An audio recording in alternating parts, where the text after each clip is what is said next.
সংবাদ সবাইকে স্বাগত জানাচ্ছি। আমি ফিরোজ তোহা। শুরুতে সংবাদ শিরোনাম জানিয়ে দিব সর্বশেষ গুরুত্বপূর্ণ আপডেট সংবাদ। শুরুতে শিরোনাম। সংগঠনের অবস্থা জানতে জেলা সফর শুরু করেছে যুবদল। সরকার বিরোধী দীর্ঘ আন্দোলনের পর এবার তৃণমূল সংগঠন এবং নেতাকর্মীদের অবস্থা জানতে চলতি সপ্তাহ থেকে পর্যায়ক্রমে দেশের ৮২টি সাংগঠনিক জেলায় সফর শুরু করবে জাতীয়তাবাদী যুবদল। এরপর জানিয়ে দিব অর্থনীতিকে ধ্বংসের দ্বার প্রান্তে এনে দাঁড় করেছে সরকার, অভিযোগ করলেন নাগরিক ঐক্যের সভাপতি মাহমুদুর রহমান মান্না। জানাবো রাজশাহীতে পুলিশ বিএনপি ধস্তাধস্তি। উপজেলা নির্বাচনে ভোট বর্জনের আহ্বান জানিয়ে রাজশাহীতে লিফলেট বিতরণের সময় বিএনপির নেতাকর্মীদের সঙ্গে পুলিশের ধস্তাধস্তির ঘটনা ঘটেছে। এদিকে জীবন দিয়ে দেশবিরোধী অপশক্তিকে মোকাবিলা করব বলছেন নাসিম। জানিয়ে দিব গাজায় গণহত্যার বিরুদ্ধে এবি পার্টির বিক্ষোভ। ফিলিস্তিনের জনগণ এর মুক্তি সংগ্রামের প্রতি সংহতি এবং আগ্রাসী ইসরায়েলে হত্যাযজ্ঞ বন্ধের দাবিতে রাজধানীতে গণপ্রতিবাদ এবং বিক্ষোভ মিছিল করেছে আমার বাংলাদেশ পার্টি এবি পার্টি। এবং সর্বশেষ জানিয়ে দিব বিদেশি শিক্ষার্থীদের উপর হামলা, কিরগিজস্তানে আতঙ্কে বাংলাদেশি শিক্ষার্থীরা। কিরগিজস্তানের মিশরে কয়েকজন শিক্ষার্থীর সঙ্গে স্থানীয় সংঘর্ষের জেরে বিদেশি শিক্ষার্থীদের উপর হামলা হয়েছে। এতে দেশটির রাজধানী বিশকেকে পড়তে যা বাংলাদেশি শিক্ষার্থীরা হামলার শিকার হয়েছেন বলে জানা গেছে। এ কারণে সেখানে নিরাপত্তাহীনতায় দিন কাটাচ্ছে বাংলাদেশের অন্তত ৮০০ মেডিকেল শিক্ষার্থী। এই পরিস্থিতিতে দূতাবাস বাংলাদেশি শিক্ষার্থীদের বাইরে বের না হয়ে ছাত্রাবাসে অবস্থান করতে পরামর্শ দিয়েছেন। প্রিয় দর্শক, এতক্ষণ শুনছিলেন সংবাদ শিরোনাম, এবারে বিস্তারিত। তবে তার আগে বন্ধুরা, আপনি কোন স্থান থেকে আমাদের সংবাদটি দেখছেন কমেন্ট করে জানিয়ে দিন। এই সংবাদ সম্পর্কে আপনার মূল্যবান মতামত। প্রিয় দর্শক, আপনি যদি আমাদের চ্যানেলে নতুন হয়ে থাকেন, ভিডিওটি দেখতে দেখতে চ্যানেলটি সাবস্ক্রাইব করে রাখুন, যাতে করে আমাদের লেটেস্ট আপডেট সংবাদগুলো সবার আগে আপনার কাছে পৌঁছে যায়। এবারে বিস্তারিত। সংগঠনের অবস্থা জানতে জেলা সফর শুরু করেছে যুবদল। সরকার বিরোধী দীর্ঘ আন্দোলনের পর এবার তৃণমূলের সংগঠন এবং নেতাকর্মীদের অবস্থা জানতে চলতি সপ্তাহ থেকে পর্যায়ক্রমে দেশের ৮২টি সাংগঠনিক জেলায় সফর শুরু করবে জাতীয়তাবাদী যুবদল। এছাড়া আগামী ৩০ মে বিএনপির প্রতিষ্ঠাতা প্রয়াত রাষ্ট্রপতি জিয়াউর রহমানের ৪৩তম শাহাদাত বার্ষিকী উপলক্ষে অভিন্ন কর্মসূচি গ্রহণ করেছে সংগঠনটি। শুক্রবার ১৭ মে রাজধানীর নয়াপল্টনে বিএনপির কেন্দ্রীয় কার্যালয়ে যুবদলের কেন্দ্রীয় নির্বাহী কমিটির এক জরুরি সভা এবং পরবর্তী অনলাইন প্ল্যাটফর্ম জুমে সংগঠনের ১০ বিভাগীয় সহসভাপতি এবং সাধারণ সম্পাদক এবং সাংগঠনিক সম্পাদকের সঙ্গে কেন্দ্রীয় কমিটির সভায় এই সিদ্ধান্ত গৃহীত হয়েছে। সভায় যুবদলের বিভাগীয় নেতারা ৭ জানুয়ারি নির্বাচন পরবর্তী জেলা পর্যায়ে সংগঠনের নেতাকর্মীদের উপর সরকারের জেল জুলুম এবং নির্যাতনের ভয়াবহ চিত্র তুলে ধরেন। এছাড়াও চলমান উপজেলা নির্বাচনে দলীয় সিদ্ধান্ত অমান্যকারীদের ব্যাপারে সাংগঠনিক ব্যবস্থা নেওয়ায় যুবদলের সভাপতি এবং সাধারণ সম্পাদককে ধন্যবাদ জানান তারা। যুবদল নেতাদের জেলা সফরের প্রসঙ্গে সংগঠনের কেন্দ্রীয় সাধারণ সম্পাদক আব্দুল মোনায়েম মুন্না কালবেলাকে বলেছেন, সংগঠনের নেতাকর্মীদের খোঁজ নেওয়া, পারস্পরিক সম্পর্ক উন্নয়ন এটাই জেলা সফরের মূল বিষয়। সর্বোপরি সংগঠনকে শক্তিশালী করার জন্য এই জেলা সফর। আশা করছি ২৪ মে থেকে প্রথম পর্যায়ের সফর শুরু হবে। পর্যায়ক্রমে দেশের ৮২টি সাংগঠনিক জেলায় কেন্দ্রীয় প্রতিনিধি দল যাবে।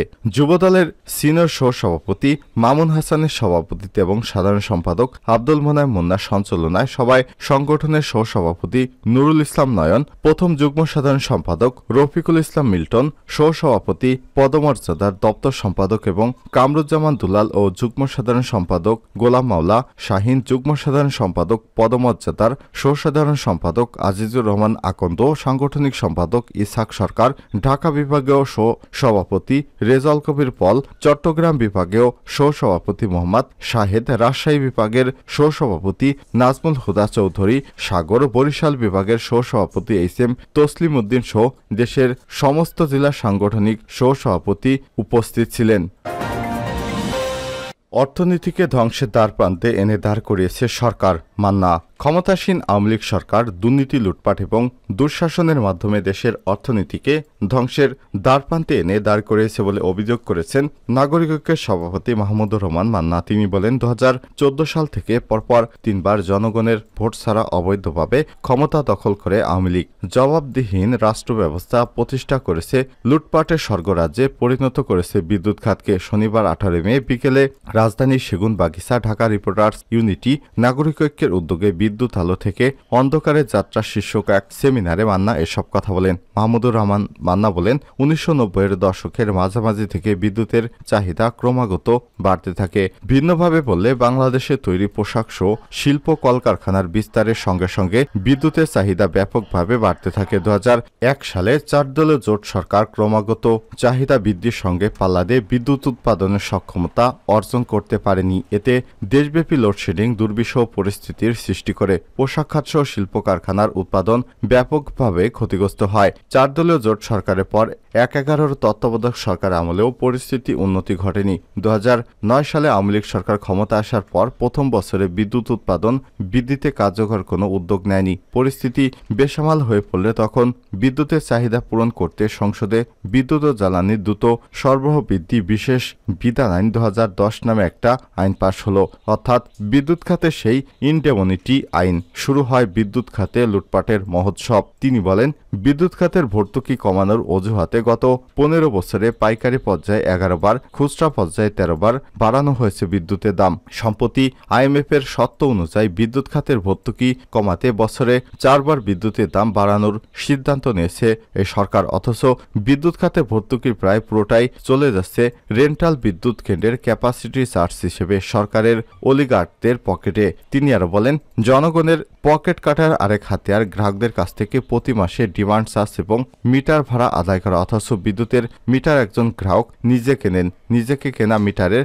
ভাড়া বাবদ প্রতি মাসে সরকারকে দিতে হয়। বিষয়টা ঠিক নিজের জমিতে নিজের খরচে বাড়ি করে ভাড়া দিয়ে থাকার মতো অবস্থা। মান্না বলেন, শুধু বিদ্যুৎ এবং জ্বালানি খাত নয়, দেশের ব্যাংকিং সেক্টর থেকে শুরু করে অর্থনীতির সব ক্ষেত্রে আজ গভীর অন্ধকারে নিমজ্জিত। বিদ্যুৎ সহ সব খাতে সরকারের স্বজনদেশী নীতি আর অবৈধভাবে ক্ষমতায় টিকে থাকতে গড়ে তোলা অলিগার্ক গোষ্ঠীর পকেটের জনগণের টাকা তুলে দিতে গিয়ে দেশকে অনিশ্চিত অন্ধকারের দিকে ঠেলে দিয়েছে ক্ষমতাসীন আওয়ামী লীগ সরকার। একইভাবে অবৈধ ক্ষমতা টিকে রাখতে আঞ্চলিক এবং বৈশ্বিক পরাশক্তির সমর্থন আদায় করতে সরকার তাদের স্বার্থবিরোধী সুযোগ সুবিধা নিয়ে সন্তুষ্ট রাখতে চেয়েছে। আওয়ামী লীগ সরকার এই জবাবদিহীন কর্তৃত্ববাদী শাসনের অবসান ঘটিয়ে জনগণের সরকার প্রতিষ্ঠা করা না গেলে দেশের অর্থনীতি সার্বভৌমত্ব রক্ষা করা যাবে না। রাজশাহীতে পুলিশ বিএনপি ধস্তাধস্তি। উপজেলা নির্বাচনে ভোট বর্জনের আহ্বান জানিয়ে রাজশাহীতে লিফলেট বিতরণের সময় বিএনপি নেতাকর্মীদের সঙ্গে পুলিশের ধস্তাধস্তির ঘটনা ঘটেছে। শনিবার 18 মে বিকেল 5:30টার দিকে পবা উপজেলা দামকুড়া বাজারে এ দুর্ঘটনা ঘটে। তবে এতে কোনো হতাহত বা আটকের খবর এখনো পাওয়া যায়নি। স্থানীয়রা জানায়, বিকেলে উপজেলা দামকুড়া বাজারের মধ্যে বিএনপির জাতীয় নির্বাহী কমিটির ত্রাণ এবং পুনর্বাসন বিষয়ক সম্পাদক শরীফুল হক মিলনের নেতৃত্বে নেতাকর্মীরা নির্বাচন বর্জনের পক্ষে লিফলেট বিতরণ করছিলেন। এ সময় পুলিশ বাধা দিতে গেলে বাকবিতণ্ডা শুরু হয়। পরে এক পর্যায়ে তা ধস্তাধস্তিতে রূপ নেয়। পরে পুলিশ সরে গেলে বিএনপির নেতাকর্মীরা এলাকা ত্যাগ করে। পুলিশ জানিয়েছে, অনুমতি না থাকায় বিএনপির লিফলেট কর্মসূচিতে বাধা দেওয়া হয়েছে। তবে বিএনপির জাতীয় নির্বাহী কমিটির ত্রাণ এবং পুনর্বাসন বিষয়ক সম্পাদক শফিকুল হক মিলন বলেছেন, আওয়ামী লীগের নেতৃত্বে দুঃশাসন চলছে। ভোট বর্জনের জন্য লিফলেট বিতরণ কর্মসূচি তারা সহ্য করতে পারছে না, তাই তারা তাদের দুঃশাসনে পুলিশ বাহিনীকে ব্যবহার করছে। আমরা এই ঘটনার তীব্র নিন্দা এবং প্রতিবাদ জানাচ্ছি। জীবন দিয়ে দেশবিরোধী অপশক্তিকে মোকাবিলা করব, নাসিম। যে কোনো মূল্যে দেশবিরোধী অপশক্তি, সাম্প্রদায়িক শক্তি, স্বৈরাচারী শক্তি এবং বিরাজনীতিকরণের শক্তিকে প্রতিহত করা হবে বলে মন্তব্য করেছেন আওয়ামী লীগের যুগ্ম সাধারণ সম্পাদক আফম বাহাউদ্দিন নাসিম। আওয়ামী লীগ সভাপতি এবং প্রধানমন্ত্রী শেখ হাসিনা 44তম স্বদেশ প্রত্যাবর্তন দিবস উপলক্ষে শনিবার 18 মে আওয়ামী লীগের স্বেচ্ছাসেবক লীগ আয়োজিত আনন্দ শোভাযাত্রায় যোগ দিয়ে তিনি সব কথা বলেন। বাহাউদ্দিন নাসিম বলেন, আজকে এই আনন্দ শোভাযাত্রার মধ্য দিয়ে শুধু ঢাকা নয়, সারা দেশে মানুষকে দেশকে জানিয়ে দিতে চাই, আমরা শেখ হাসিনার নেতৃত্বে বাংলাদেশকে এগিয়ে নিয়ে এবং গণতান্ত্রিক শাসন ব্যবস্থাকে যে কোনো মূল্যে রক্ষা করতে চাই। তিনি আরো বলেন, বিদেশি প্রভুদের কাছে যারা নালিশ করে এবং ধর্ণা দিয়ে গণতন্ত্র নষ্ট করে ক্ষমতায় যেতে চায়, তাদের বিরুদ্ধে আমাদের শান্তিপ্রিয় গণতান্ত্রিকামী মানুষ শেখ হাসিনার নেতৃত্বে ঐক্যবদ্ধ হয়েছে। আওয়ামী লীগের যুগ্ম সাধারণ সম্পাদক বলেন, গত 43 বছরের দীর্ঘ লড়াই সংগ্রামে শেখ হাসিনা বাংলাদেশের গণতন্ত্র প্রিয় এবং মুক্তিযুদ্ধের চেতনায় বিশ্বাসী মুজিব আদেশের সন্তানদের এক করে চারণের বেশে সারা বাংলাদেশে পথে প্রান্তরে ঘুরে ঘুরে তৃণমূলের নেতাকর্মীদের ঐক্যবদ্ধ করে সভা সমাবেশ করেছে। তিনি আর বলেন, অগণতান্ত্রিক শাসন, খুনি জিয়াউর রহমানের নেতৃত্বে যুদ্ধ অপরাধী এবং ৭১-এর দালাল নিয়ে বিএনপিকে যে দল তৈরি হয়েছিল, সেই অপশক্তির বিপক্ষে দাঁড়িয়ে কারফিউ উপেক্ষা করে তিনি হারানো গণতন্ত্র পুনরুদ্ধার করেন। দীর্ঘ ২১ বছর লড়াই সংগ্রামের মাধ্যমে বাংলাদেশের মানুষের ভাত এবং ভোটের অধিকার পুনঃপ্রতিষ্ঠা করেছিলেন শেখ হাসিনা।